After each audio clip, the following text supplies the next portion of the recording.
안녕하세요. 시숙님 부부로 인해 영원한 이별을 하기도 또한 세상 무엇과도 바꾸지 못할 소중한 선물을 받기도 한 60대 여자입니다.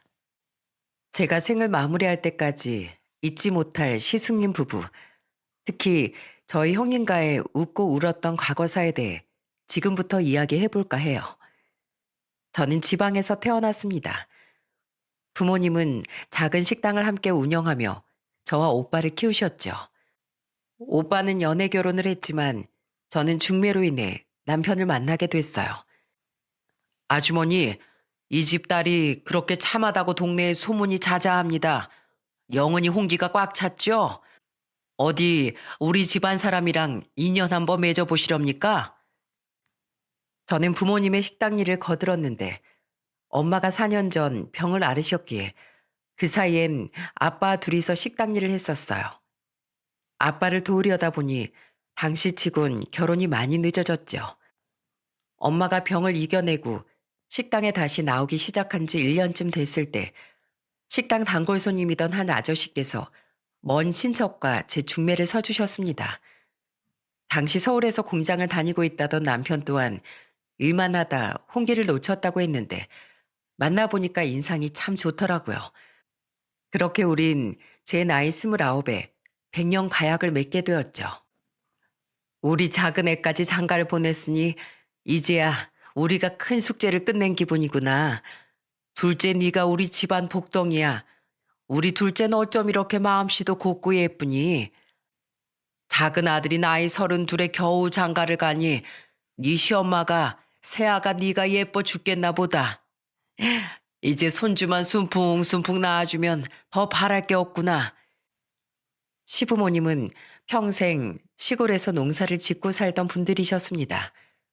여자는 결혼해서 애 잘 낳고 살림 잘하는 게 최고고 혼자서 가족들을 부양하는 게 남자의 의무라고 생각하는 옛날 분들이셨죠.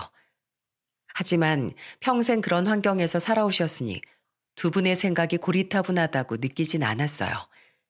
시부모님은 옛날 분들이긴 하지만 두 자식인 남편과 시숙님을 끔찍히 사랑하는 순박한 분들이셨으니까요.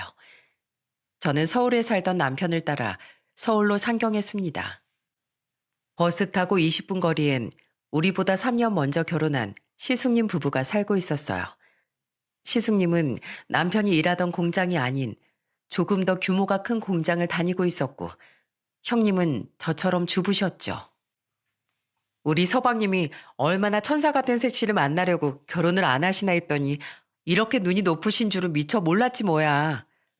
제 아내가 동서 생긴다고 얼마나 들떠 있었는지 몰라요. 동서가 생기면 꼭 자매처럼 지내고 싶다고 엄청 기대했었거든요. 신혼생활은 굉장히 행복했어요.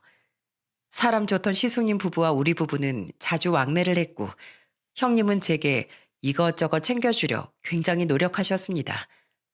또한 애처가인 남편 덕에 하루도 지루할 틈이 없었죠. 형님은 제가 결혼한 지 1년 만에 아들을 낳았습니다. 형님, 저희 왔어요.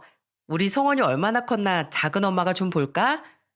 형님, 성원이는 돌도 안 된 애가 어쩜 이렇게 울지도 않고 얌전해요? 너무 천사 같아요. 나도 애가 너무 얌전해서 가끔 놀란다니까. 엄마 힘들지 말라고 배려해 주는 건가 봐. 형님은 조카에게 젖병을 물리기 전 잠시 눈을 감고 조용히 기도를 하시더군요. 익숙한 모습에 저는 말없이 형님을 기다려드렸죠. 형님은 독실한 기독교인이셨거든요. 하지만 가족 중 누구에게도 종교를 강요하진 않으셨죠. 하나님 아버지, 오늘도 우리 가족을 사랑으로 보살펴 주셔서 감사드립니다. 형님은 항상 자신이 아닌 가족을 위해 기도하셨습니다.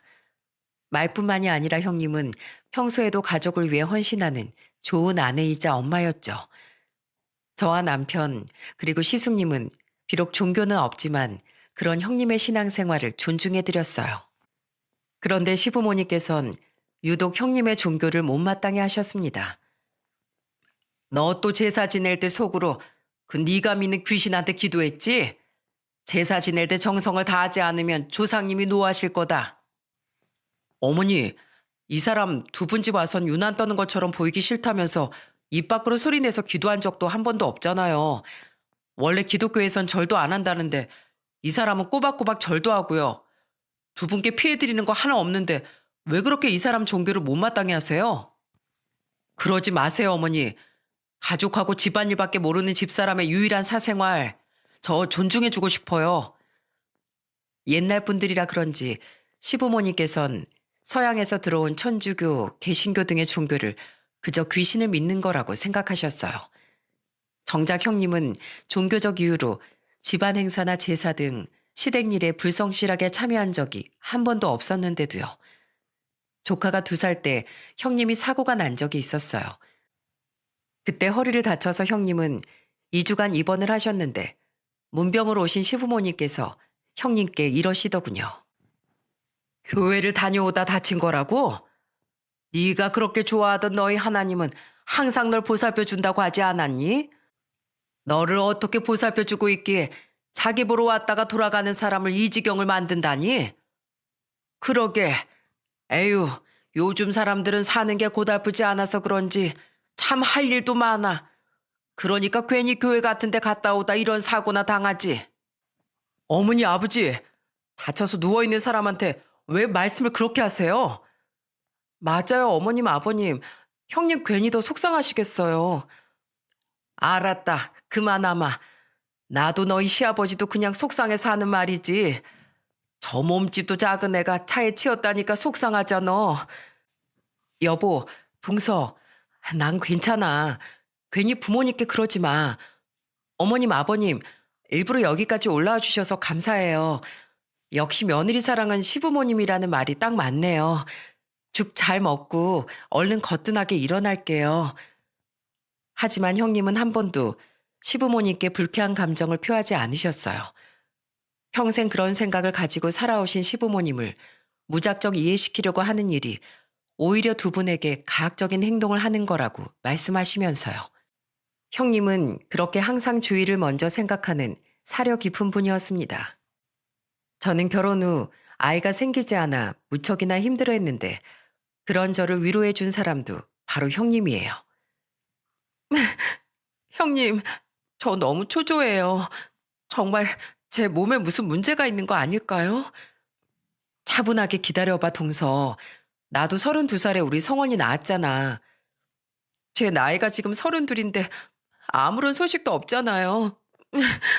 남편도 저한테 말은 안 해도 아이를 애타게 기다리고 있을 게 뻔해요. 어머님, 아버님도 그렇고요. 전 요새 제가 마치 죄인 같아요. 동서, 식구들 중 아무도 그렇게 생각 안 해. 저번 명절에 어머님이 하신 말씀 들었지?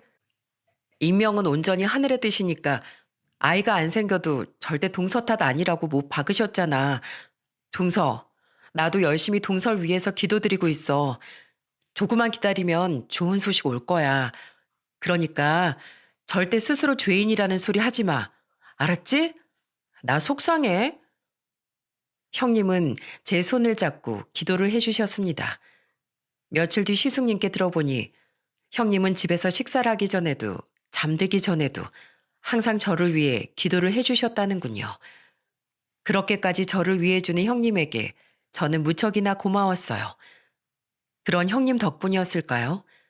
몇 달 뒤 저는 마침내 임신에 성공했고 이듬해 아주 예쁜 딸을 낳았습니다. 너무 축하해, 동서. 애가 동설 닮아서 너무 예쁘다. 하나님의 축복이 실제로 눈앞에 나타난 느낌이야. 형님은 제 친정엄마보다도 펑펑 울며 제게 축하를 해주셨습니다. 친정 부모님은 그런 형님을 보고 이런 돈독한 가족이 곁에 있으니 안심이라며 다시 고향으로 내려가셨죠. 부모님 말씀대로 저는 마치 친언니 같은 형님 덕에 마음 든든한 서울 생활을 이어나갈 수 있었어요. 식당 일에 바쁘던 저희 친정엄마 대신 제 산후조를 해준 사람도 바로 형님이었습니다. 형님은 한동안 조카를 데리고 저희 집에 머물기까지 하며 저를 돌봐주셨어요. 감사해요, 형님. 아주버님도 챙기셔야 할 텐데 제가 형님을 이렇게 차지하고 있어서 어떡한데요? 괜찮아. 우리 남편 며칠 자기 밥 정도는 알아서 먹을 수 있어. 내가 반찬도 다 해놨고 한 번씩 왔다 갔다 하면서 가서 찌개도 해놓잖아. 동서, 애 낳은 산모는 첫째도 안정, 둘째도 안정이야. 알지? 그리고 우리 성원이 봐. 자기 사촌 동생 예뻐서 어쩔 줄 모르는 거. 외동이라서 외로웠나 봐. 애들끼리도 앞으로 친하게 자라겠어. 그치? 당시 4살이었던 조카는 뭐가 그렇게 좋은지 입을 해벌쭉 벌린 채 저희 딸을 하루 종일 들여다보고 있더라고요.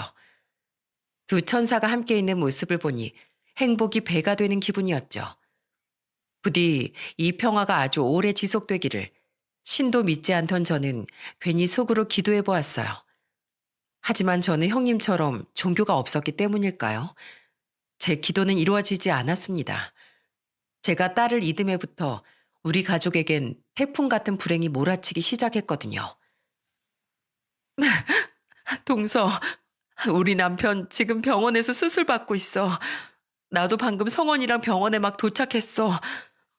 네? 아주버님이요? 갑자기 왜요? 지금 일하고 계실 시간 아니에요? 일하다가 공장 기계 옷이 말려 들어갔다나 봐. 엄청 크게 다쳐서 응급수술 들어갔다는데 이게 대체 무슨 일이야? 설마 우리 남편한테 무슨 일 생기진 않겠지? 난 너무 무서워, 동서. 기다리세요, 형님. 제가 지금 바로 갈게요. 저는 급히 딸을 옆집 아주머니께 맡기고 병원으로 달려갔어요. 수술실 앞에 앉아있던 형님의 머리는 온통 산발이었고 얼마나 급하게 오신 건지 신발마저 짝짝이더군요. 얼굴이 눈물 범벅이던 형님은 저를 보더니 다시 울음을 터뜨리셨어요. 동서, 우리 남편 상태가 너무 심각한가 봐. 자꾸 의사랑 간호사들이 급하게 수술실을 들락거리고 아무리 기다려도 수술이 안 끝나. 괜찮아요, 형님. 괜찮아요. 형님 평소에 하시는 거 있잖아요. 우리 같이 기도해요. 기도하면 형님을 보살펴 주신 하나님께서 분명 들어주실 거예요. 머리가 새하얘져서 아무런 생각이 안 나. 할 수 있어요. 우선 심호흡부터 하세요. 제발 진정하세요, 형님. 저는 형님을 진정시키기 위해 노력했어요. 겨우 진정이 된 형님은 눈물을 뚝뚝 흘리며 손을 겹쳐 잡고 기도를 하기 시작하셨죠. 저는 그런 형님의 두 손 위에 제 손을 포개 함께 눈을 감고 빌었습니다. 제발 누구든 우리 형님과 시숙님을 도와달라고 말이죠. 하지만 끝내 시숙님은 수술실에서 산 목숨으로 나오지 못하셨어요. 의사에게 충격적인 비보를 듣던 바로 그 순간 일이 끝나고 달려온 남편과 시골에서 올라오신 시부모님께서 막 병원에 도착하시더군요. 그리고 의사의 말을 듣고 바닥에 털썩 주저앉은 형님을 보고 시어머니께선 그만 실신을 하고 말았습니다. 어머니, 형님. 시아버지와 남편은 놀라서 시어머니를 부축했고 저는 형님에게 달려가 형님을 끌어안고 엉엉 울었어요. 5살이던 조카는 영문도 모른 채 망연자실한 자신의 엄마를 보고 울음을 터뜨렸죠. 너무나도 자식을 사랑하셨던 시부모님은 충격이 크신 듯 했습니다. 특히 시어머니는 장례를 치르는 내내 엎드려서 통곡하다 실신하기를 반복하셨죠. 정아가, 내 아들, 이렇게 허망하게 가는 법이 어딨니? 어? 어떻게 부모를 두고 그렇게 훌쩍 떠나버릴 수가 있어? 제발 돌아와라, 내 아들. 저는 마찬가지로 넋이 나간 형님을 대신해 조카를 돌봤습니다. 아직 죽음이라는 게 뭔지 잘 모르는 조카는 어른들이 내내 우는 모습을 보고 종일 겁을 먹고 있었죠. 작은 엄마, 왜 어른들이 계속 울어요? 우리 아빠가 우는 건 애들이나 하는 일이랬는데 어른들이 자꾸 저나 윤정이처럼 울어요. 우리 아빠 어디 있어요? 어른들도 슬플 땐 눈물이 나는 거야. 성원이네 아빠는 일이 있어서 멀리 가셨어.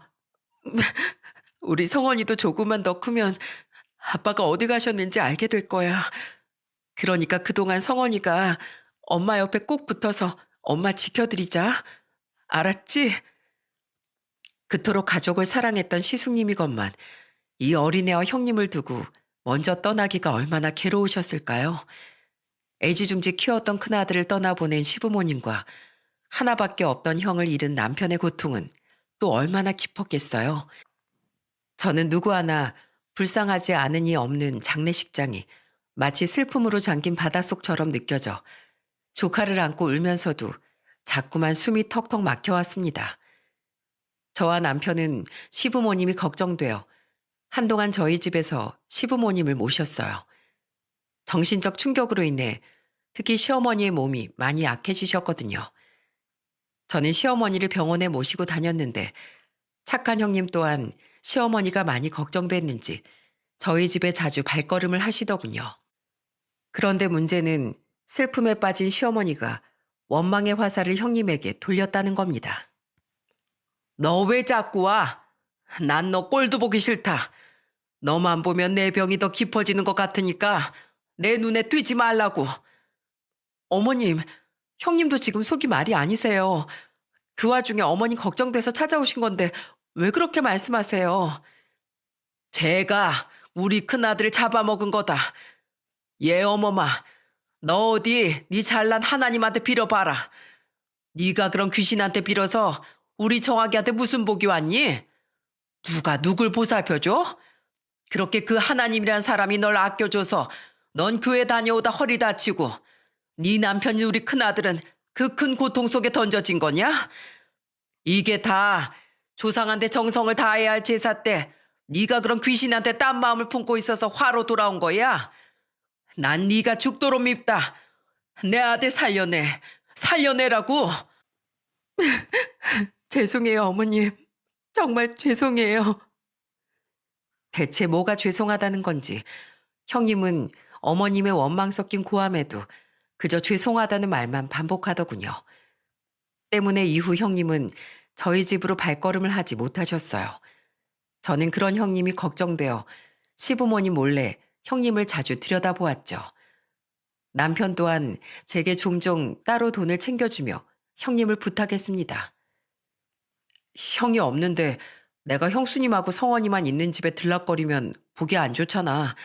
당신이 이걸로 형수님 밥도 좀 사드리고 잘 좀 챙겨드려줘. 우리 부모님하고 형수님을 보살펴줘서 정말 고마워, 여보.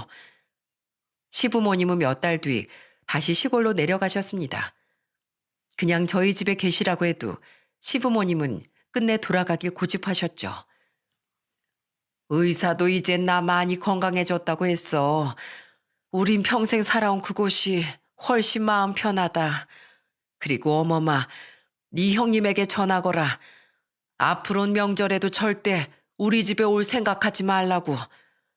어머님, 그럼 성원이도 앞으로 안 보시려고요? 성원이가 오고 싶다고 하면 성원이만 따로 너희가 데리고 와. 난 앞으로 죽을 때까지 큰애를 볼 생각이 없다. 수없이 왜 형님 탓을 하냐며 두 분을 설득했건만 자식을 잃은 상처가 너무 큰 탓인지 두 분은 귀를 아예 틀어막으셨더군요. 하지만 형님은 그런 두 분의 태도에도 쓰게 웃음을 지을 뿐 전혀 원망을 하지 않으셨어요. 사람은 너무 큰 상실을 하면 그 상실감을 채우려고 어딘가에 몰두하곤 한데 두 분껜 그게 나에 대한 원망으로 나타난 거겠지. 나도 성원이를 낳아서 키워보니까 두 분의 상처가 어느 정도일지 감히 예상해 볼 수 있겠더라. 그러니까 난 괜찮아, 동서. 두 분이 성원이 보고 싶어 하실 테니까 명절마다 동서랑 서방님이 우리 성원이 좀 같이 데리고 갔다 와줘. 그리고 동서, 이제 남편이 없으니까 나 일을 나가야 할 것 같아. 그동안은 나도 마음 추스르느라 정신 없었는데 앞으로 성원이랑 살려면 돈을 벌어야지. 동서도 알다시피 우리 집 형편 원래 빠듯했잖아. 미안하지만 나 일 나간 사이에 우리 성원이 좀 부탁해도 될까? 그렇게 형님은 조카를 제게 맡기곤 식당 일을 나가기 시작하셨어요. 저야 조카가 태어날 때부터 옆에서 형님과 함께 돌봤던 사람인데 조카를 봐주는 게 뭐가 힘들었겠습니까? 게다가 조카가 워낙 얌전하고 착한 데다 저희 애까지 잘 돌봐주어 오히려 딸을 혼자 보살필 때보다 힘이 덜 들었죠. 형님, 오늘은 형님이 좋아하는 목이버섯 잔뜩 넣고 잡채했어요. 많이 해서 따로 싸두기도 했으니까 이따 저녁 드시고 집에 가실 때 가져가세요. 내 밥은 내가 알아서 챙겨 먹으면 되는데 미안하고 고마워, 동서. 아니에요. 그냥 하는 김에 조금 더 한 건데요, 뭘. 저는 어떻게든 형님의 고단함을 덜어드리고 싶었어요. 저는 일주일에 6일씩 일하는 형님이 퇴근하면 푹 쉬길 바라는 마음에 형님과 조카를 집에 보내기 전 꼭 저녁 식사를 챙겨드렸습니다. 또한 주말에 먹을 반찬까지 매번 넉넉히 형님의 손에 들려보냈죠. 저 정말 괜찮아요. 성원이랑 버스 타고 가면 금방이에요. 서방님도 퇴근하고 힘드실 텐데 그냥 집에서 쉬세요. 아닙니다, 형수님. 반찬 무거우시잖아요. 그리고 저도 성원이 태우고 겸사겸사 드라이브 하고 싶어서 그래요. 매일도 아니고 제가 집에 있을 때만 가끔이라 하나도 안 힘들어요. 남편은 집에 있을 때마다 그런 형님과 조카를 집에 태워다 드렸어요. 그렇게 형과 우애가 좋았으니 남편 또한 죽은 형의 아내와 자식이 너무도 마음에 걸렸던 거겠죠. 그런데 시숙님이 돌아가신 지 채 1년이 안 된 어느 날 우리에겐 또 다른 불행이 그림자를 드리우기 시작했습니다. 형님인가? 우리 집 열쇠 가지고 계신데 웬일로 초인종을 누르시지? 여느 때처럼 조카를 저희 집에 맡기러 온 형님이 왜인지 집으로 곧장 들어오지 않고 초인종을 누르더군요. 대문 밖으로 나가본 저는 의외의 광경에 깜짝 놀라고 말았어요. 대문 앞엔 형님이 내려놓은 커다란 짐가방이 3개나 놓여 있었거든요. 왜 그냥 안 들어오시고요? 이건 다 뭐예요, 형님? 저 동서 놀라지 말고 들어줘. 네? 무슨 이야기를 하시려고? 저는 어두운 형님의 얼굴을 보고 불길함을 느꼈습니다. 짧은 침묵이 감도는 동안 저는 침을 꼴깍 삼켰어요. 그리고 형님의 입에서 흘러나온 말을 들은 저는 숨겨지지 않는 참담한 마음에 입을 떡 벌리고 말았죠.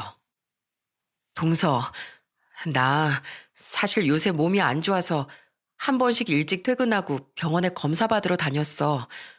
동서랑 서방님이 걱정할까봐 미리 말 못해서 미안해.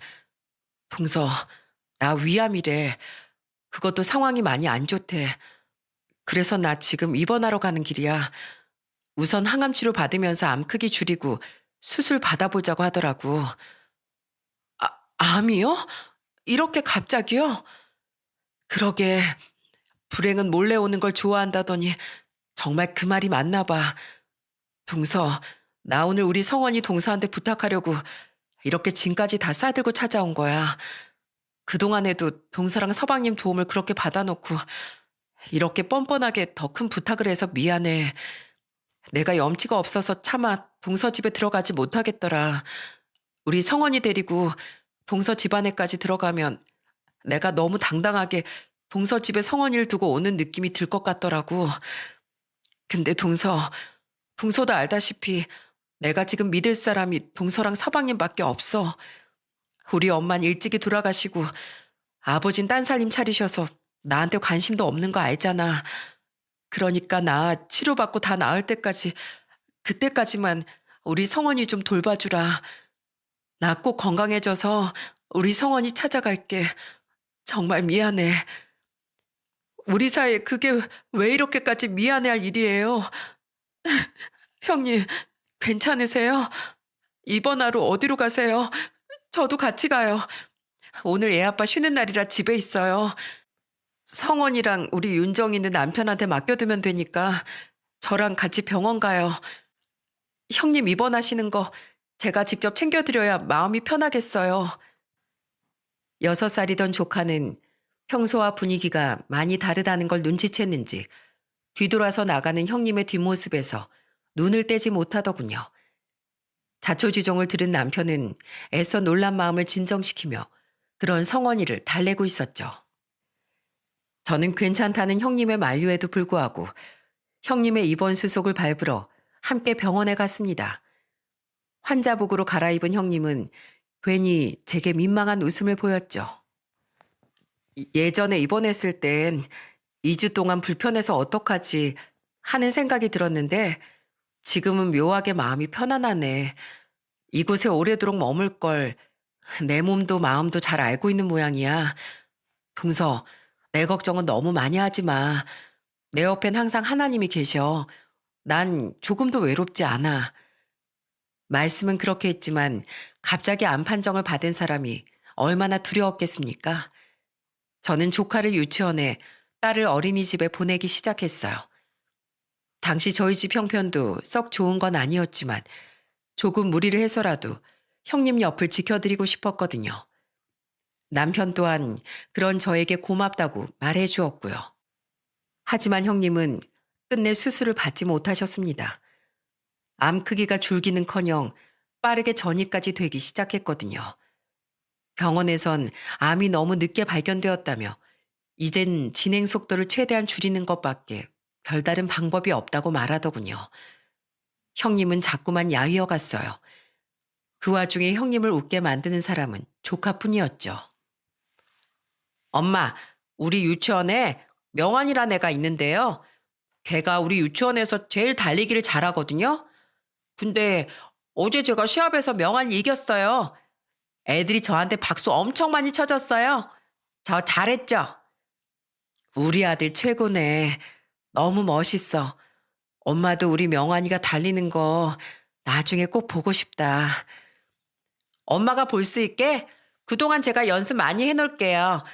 엄마, 손 주물러 드릴까요? 손이 너무 차가워요.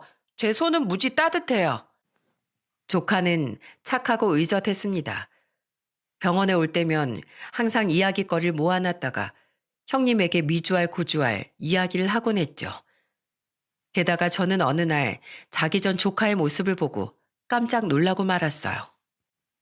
어머, 성원아, 뭐하니? 엄마가 예전에 알려주셨던 기도하고 있어요. 하나님한테 우리 엄마 이제 안 아프게 해달라고 부탁하고 있었어요. 작은 엄마, 이렇게 매일 기도하면 정말 하나님이 제 기도를 들어주실까요? 글쎄, 아마 그렇지 않을까? 사실 작은 엄마는 하나님을 잘 몰라서. 하지만 성원이네 엄마가 그러셨어. 성원이가 믿는 하나님이라는 분은 항상 기도하는 사람의 말에 귀를 기울이고 계신데. 엄마는 하나님이 좀 바쁘시댔어요.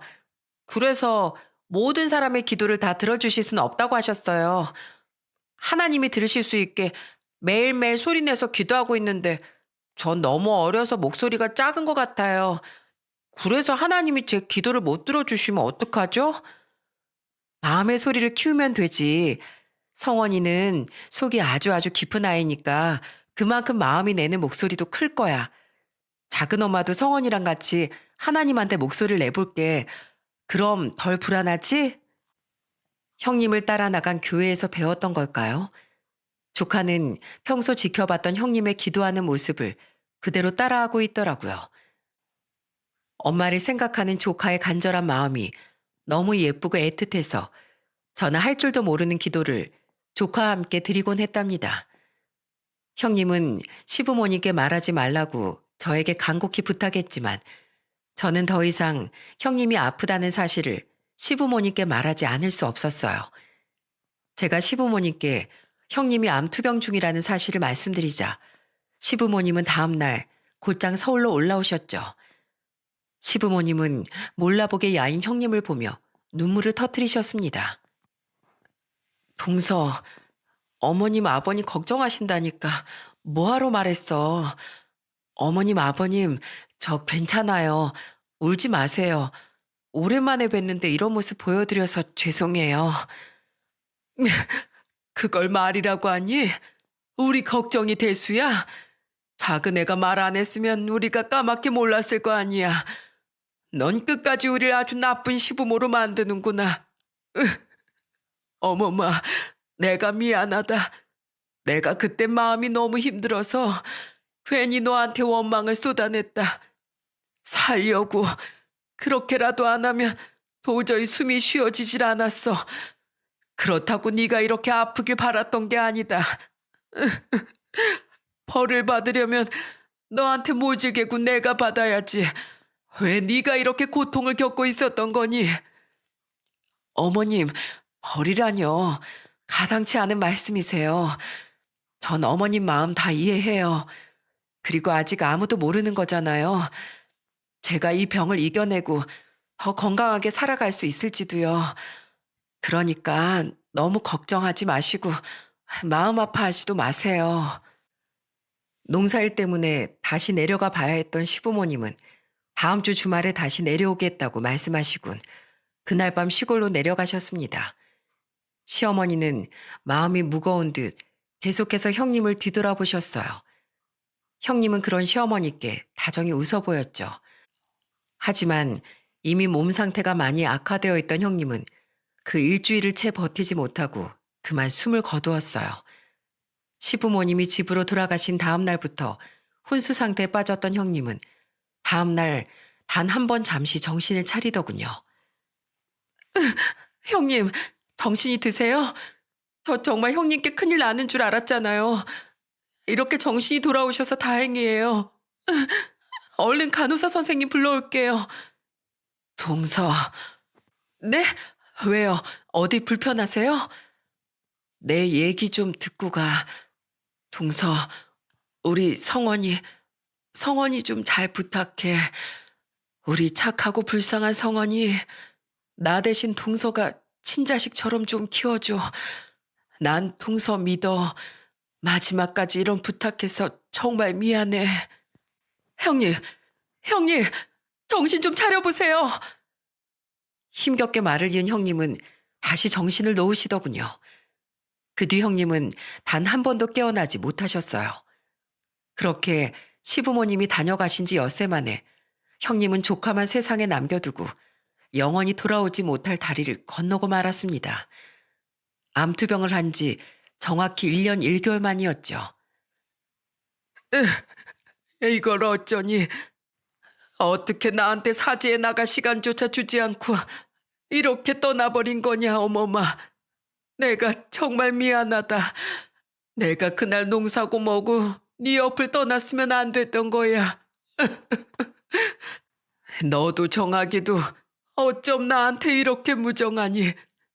우리 불쌍한 성원이 엄마 아빠 없이 어떻게 살라고. 시어머니는 형님의 영정사진 앞에서 가슴을 치며 통곡하셨습니다. 시아버지 또한 죄책감 가득한 얼굴로 눈물을 흘리셨죠. 저 또한 참담한 마음을 감추지 못하고 흐느끼고 있었는데 좀 전까진 옆에 있던 조카가 안 보이더라고요. 혹시나 싶어 장례식장 밖으로 나가본 저는 놀라운 광경에 눈이 휘둥그레지고 말았어요. 성원아, 뭐해? 기도하고 있어요. 하나님한테 저희 엄마 잘 부탁한다고 인사드리려고요. 저 이젠 알아요, 작은 엄마. 아빠도 엄마처럼 하나님 곁으로 가셨던 거죠? 성원아, 이리 와. 작은 엄마가 안아줄게. 저는 눈물도 흘리지 않고 두 손을 모으고 있는 조카가 가여웠습니다. 제 품에 안긴 조카는 그제야 울먹이는 목소리로 이렇게 말하더군요. 하나님이 엄마를 살려달라는 제 기도는 안 들어주셨지만 이렇게 지금까지 열심히 기도드렸으니까 하늘에서 저희 엄마를 잘 돌봐주시겠죠? 저희 엄마 하늘에서 이젠 안 아프겠죠, 작은 엄마? 그럼 네 마음에 분명 감동하셨을 거야. 착한 우리 성원이. 성원아, 이젠 이 작은 엄마랑 작은 아빠가 널 지켜줄게. 엄마도 분명 하늘에 잘 가셨을 테니까 이제 기도 그만하고 울어도 돼. 어린애는 원래 눈물 참는 거 아니야. 그러다 병돼. 그제야 조카는 제 옷을 부여잡고 엉엉 울기 시작했습니다. 7살밖에 안 된 것이 의젓한 척 해봐야 어린애인데 얼마나 무서웠겠습니까? 소리를 듣고 나온 남편 또한 우리를 끌어안고 함께 흐느꼈죠. 이후 우린 조카를 아들로 입양했습니다. 그렇게 우린 잠시 맡았던 조카와 영원한 가족이 되었어요. 다행히 평소에도 저희 집에서 지내는 시간이 많았던 조카, 우리 아들은 새로운 환경에 잘 적응해 나갔습니다. 워낙에 아들이 형님이 돌아가시기 전에도 저희 집에서 거의 자라다시피 했기 때문에 저희 딸과도 친남매처럼 우애 좋게 지냈죠. 게다가 아들은 저희 딸 친구들에게 다정한 오빠로 유명했다더군요. 어떻게 둘이 같이 들어와? 오빠가 갑자기 비 온다고 우산 사서 우리 학원 앞으로 데리러 와줬어. 내 친구들한테도 나 잘 부탁한다고 김밥 한 주씩 사다 줬다? 성원이 넌 고등학생 용돈 얼마나 된다고. 오빠야 뭐 맨날 학교 학원 집만 왔다 갔다 하는데 용돈 쓸 일이 뭐가 있겠어? 윤정이 너 오빠한테 철없이 굴래? 네 오빠가 오냐오냐 한다고 어리광만 부리면 어떡해. 중학생씩이나 돼가지고. 내가 하지 말래도 오빠가 나한테 해주고 싶어서 그러는 거거든?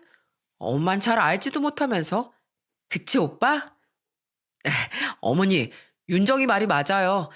오빠가 동생을 챙겨야지 누가 제 동생을 챙기겠어요? 어찌나 자기 동생을 예뻐하고 챙기는지 딸 바보였던 제 남편도 한 수 접고 들어갈 정도였다니까요. 게다가 공부 잘하지, 착하지, 부모한테 잘하지. 아들을 얻은 건 제 인생이 송두리째 뒤바뀌었다고 느낄 만큼 참 행복한 일이었죠. 꾸준히 교회를 다녔던 아들은 목사가 되고 싶어 했습니다. 아들은 우리와 진로에 대해 많은 상의를 한 끝에 신학대학에 입학했어요. 더 일찍 돌아가신 저희 부모님과 다르게 시부모님은 아들이 신학대에 입학한 후 2년 터울로 세상을 떠나셨습니다. 시아버지 뒤를 이어 세상을 떠나신 시어머니는 2년 동안 저희 집에서 지내셨는데 돌아가시기 전까지 손자인 저희 아들의 손을 잡고 후회 섞인 한탄을 종종 하셨죠. 성원아, 네가 그렇게 믿는 하나님이 정말 존재한다면 염치 없지만 나를 위해 한 번만 기도해 주겠니? 너희 하나님이 나한테 많이 화가 나서 내 말을 아마 들어주지 않으실 거다. 부디 내가 하늘에 가서 네 친엄마를 만나 용서를 빌 수 있게 해달라고 빌어다오. 한 번의 짧은 사죄론 그 아이 가슴에 맺힌 상처를 풀어주지 못했을 거야. 얼른 네 친엄마를 만나 못다고 한 용서를 빌고 싶구나. 내가 참 죄가 많은 사람이야. 그렇게 시간은 흐르고 흘렀습니다.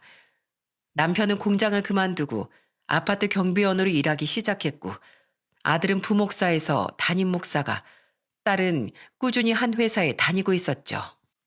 아들은 나이 35에 교인이던 며느리를 만나 결혼을 했어요. 교회에서 진행된 아들의 결혼식을 지켜보며 오랜만에 형님 생각이 나 얼마나 울었는지 모릅니다.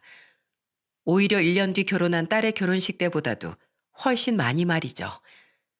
자식들을 다 결혼시키고 아들이 떡두꺼비 같은 손주도 낳았으니 이보다 더 행복한 노년이 있을까 싶었습니다. 그런데 세월이라는 것은 자연스러운 노화로 인한 불행을 우리에게 안겨다 주더군요. 저는 오랫동안 신장병을 앓고 있었는데 아들이 37이던 해부터 건강이 급속도로 악화되기 시작했어요. 어머니, 병원에서 뭐라고 해요? 신부전증 말기에 접어들었다는구나. 앞으로는 쭉 투석을 하면서 신장을 이식받을 공여자를 기다리는 게 최선이래. 이식이요? 그래, 너무 걱정하지 말어. 투석 열심히 하면서 살 목숨이면 살겠지 뭐. 하지만 장기 이식을 기다리는 환자가 얼마나 많겠습니까? 몇 달을 기다려봤지만 제 차례는 좀처럼 돌아오지 않았죠. 꾸준히 투석을 받고 투병을 하는 일은 괴로웠지만 어쩔 도리가 없더군요. 하지만 제 신체적 고통보다 괴로웠던 건 저로 인해 가족들이 힘들어하는 모습이었습니다. 내 것을 줄 수만 있다면 얼마든지 주고 싶은데 왜 나는 당신한테 신장도 줄 수 없는 몸인지 모르겠어.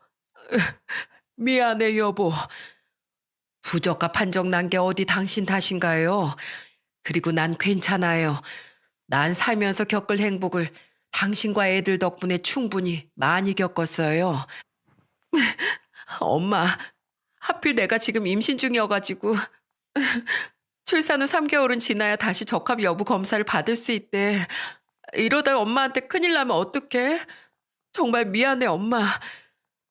태어나서 살 날이 창창한 아기가 먼저지. 살 날이 얼마 남았는지도 모르는 내가 중요하니? 난 괜찮다. 그리고 너, 네 오빠나 좀 말려봐라. 몇 번이나 자기가 나한테 신장 이식해주겠다는 거 내가 계속해서 말리고 있다. 나한테 신장 떼어준다던 네가 임신 중이어서 얼마나 다행이다 싶었는데 이젠 왜 걔가 난리라니? 가족들은 모두 저에게 신장 이식을 해주고 싶어 했는데 이거 참 마음은 고맙지만 영 고역이 아니더군요. 남편이 부적합 판정을 받지 않았어도 미안해서 거절했을 판에 이젠 두 자식들까지 서로 제게 신장을 주겠다고 난리였던 겁니다. 다행히 저희 딸은 임신 중이라 제게 신장을 줄 수 없었는데 문제는 아들이 매일같이 찾아와 저를 설득하기 시작했다는 거예요. 어머니, 제발 그 고집 그만 부리시고 이식 받으세요. 네? 그렇게 못하게 했는데 넌 언제 또 검사를 받아가지고. 아휴, 성원아, 난 네 신장을 절대 받을 생각 없다. 자식 건강 해쳐가면서 목숨 연명하는 게 무슨 소용이겠니? 쓸데없는 소리 말고 그만 좀 찾아오거라. 어머니, 이건 제 건강을 해치는 게 아니라 저를 살리는 일이에요. 어머니 저번에도 병원에 투석받을 자리 없어서 위험하실 뻔했잖아요. 그렇게 위태로운 시간을 보내는 어머니를 제가 어떻게 그냥 지켜봐요. 매일같이 피가 마른다고요. 어머니, 제 신장뿐 아니라 폐, 심장, 그 어느 것 하나 어머니의 은혜를 받지 않은 곳이 없어요. 제 몸은 하나님의 것이지만 또한 어머니 아버지의 것이기도 해요. 낳아주신 건 제 친부모님이지만 어린절 이렇게까지 키워주신 건 두 분이시잖아요. 이대로 어머니를 내버려두다 결국 어머니 잃게 된다면 전 살아도 산 게 아닐 겁니다. 어머니, 저에게 어머니를 두 번이나 잃게 하실 셈이세요? 어머니, 부디 제가 어머니의 인생을 나눠 짊어질 수 있도록 허락해 주세요. 저희 집사람도 제 결정을 응원해주고 있어요. 그리고 요새 의료기술이 얼마나 좋은데요. 제 어머니께 신장 이식해드려도 저희 아들 결혼해서 손주 낳는 것까지 충분히 건강하게 지켜볼 수 있어요. 어머니, 제발 부탁드려요. 눈물까지 보이며 아들은 자신을 위해 이식을 받아달라고까지 하더군요. 다른 무엇보다 어머니를 두 번이나 잃게 할 거냐는 아들의 말이 비수처럼 제 가슴에 꽂혔습니다. 의젓해서 그 긴 세월 동안 내색하지 않았을 뿐이지 아들은 친엄마인 형님을 잃은 상처를 여태껏 가슴에 품고 살았던 거예요. 결국 전 오랜 고민 끝에 아들의 신장을 받게 되었습니다. 수술에 들어가기 전 저는 아들과 며느리의 손을 잡고 눈물을 흘리며 용서를 빌었죠. 엄마가 돼서 자식에게 이런 부담을 주게 되어 정말 미안하구나. 어머마, 내가 미안하다. 아내와 자식까지 있는 성원이를 내가 도와주지 못할 망정. 그런 말씀 마세요, 어머님. 전 제 남편이 오히려 자랑스러운걸요. 부디 아무 걱정 마시고 마음 편하게 수술 잘 받고 오세요. 아들은 자신을 위해서가 아니라 저를 위해서 제 손을 잡고 기도를 해주더군요.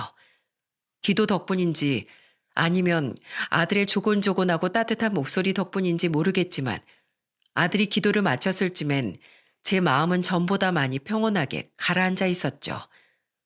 그렇게 전 아들과 수술대에 올랐고 이후 아들 덕분에 새로운 인생을 살 수 있게 되었습니다.